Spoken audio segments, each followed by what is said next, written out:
આજે હું તમારા માટે એક નવી રેસીપી લઈને આવી છું।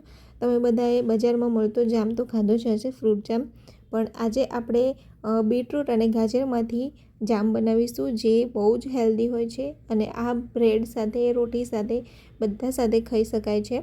તો ચાલો આપણે એને બનાવવાનું શરૂ કરીએ। તો મેં અહીંયા એક ગાજર લીધું છે અને 2 બીટ લીધા છે। ઉપરની છાલ કાઢી અને આપણે એને ઝીણા સમારી લેવાના છે।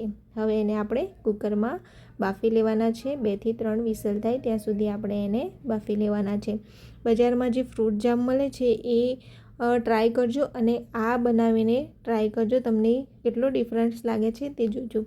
અને આ બહુ હેલ્ધી હોય છે। બજારના જે જામ હોય છે એમાં શુગર એડ થાય છે, આપણે એમાં શુગર એડ નથી કરવાની, આપણે એમાં દેશી ગોળ વાપરવાનો છે।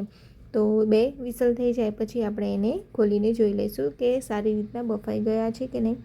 તો બીટ અને ગાજર આપણા સારી રીતને બફાઈ ગયા છે, તમે જોઈ શકો છો। તો આપણે એને થોડીક વાર ઠંડા થવા દઈશું। ઠંડા થાય તે પછી આપણે એને એક મિક્સી જારમાં એડ કરીશું અને એને ગ્રાઇન્ડ કરી લઈશું।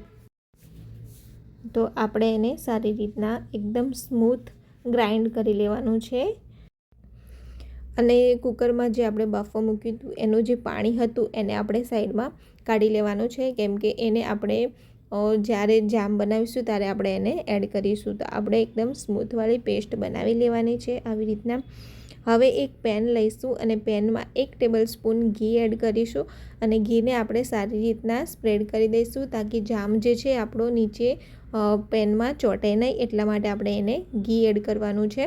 હવે આપણે જે સ્મૂથવાળી પેસ્ટ બનાવી હતી એને એડ કરીશું અને આને સારી રીતના ગરમ થવા દઈશું। થોડુંક હલકું ગરમ થઈ જાય પછી આપણે એમાં એડ કરીશું જે આપણે બીટ અને ગાજર બાફ્યા હતા ત્યારે જે પાણી નીકળ્યું હતું એને સાઈડમાં મૂક્યું હતું, આપણે એને એડ કરવાનું છે। હવે એને આપણે થોડુંક ઘટ થવા દઈશું। અને જો તમે હજુ સુધી મારી ચેનલને સબસ્ક્રાઈબ ના કરી હોય તો જલ્દી સબસ્ક્રાઈબ કરી દો અને નીચે આપેલું બેલ આઇકન પર ક્લિક કરી દો, કેમ કે જ્યારે પણ હું વિડીયો અપલોડ કરું તો સૌથી પહેલાં તમે જોઈ શકો। તો નોર્મલ ઘટ થાય પછી આપણે એમાં થોડુંક લીંબુનું જ્યુસ એડ કરવાનું છે। 1 ટેબલ સ્પૂન જેટલું આપણે લીંબુનું જ્યુસ એડ કરવાનું છે। પછી એને આપણે સારી રીતના ઘટ થવા દઈશું। થોડુંક આપણું ઘટ થાય પછી આપણે એમાં ગોળ એડ કરવાનો છે। તો મેં અહીંયા 100 ગ્રામ જેટલું ગોળ એડ કર્યો છે। ગોળને પણ આપણે સારી રીતના મિક્સ કરી લઈશું।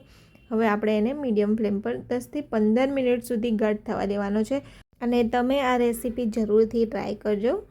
અને 5 થી 10 મિનિટ સુધી ઘટ થયા પછી આપણે એને ઠંડો થવા દઈશું અને ઠંડો થયા પછી જોઈશું આપણો જામ કેટલો ઘટ દેખાય છે। તો તૈયાર છે આપણો બીટરૂટ જામ।